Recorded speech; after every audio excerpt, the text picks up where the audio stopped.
Hi guys, welcome back to our channel. Chrome has a split view feature and you can now easily use two web pages side by side without needing any extensions. This is incredibly helpful if you need to refer to another tab while working. Just update your Chrome browser to access this feature, and here's how it works. You need to first go ahead and open the specific window which you want to view. Then after, right click on the tab and you'll get the option to add tab to a new split view. Go ahead and select it. Now you need to select another tab which you want to view side by side.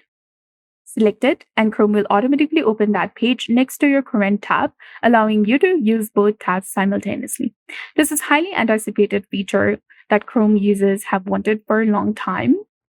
So you'll notice that the two split tabs are grouped together and you can close either tab at any time. Right-clicking on the tab itself provides additional options as well.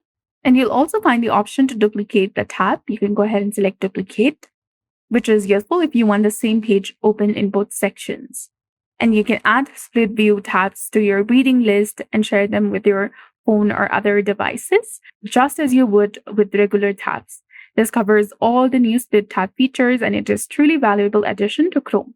So that's it. I hope you found this video helpful. If you did, please like, share, and subscribe. Thanks for watching. We'll see you again in the next one.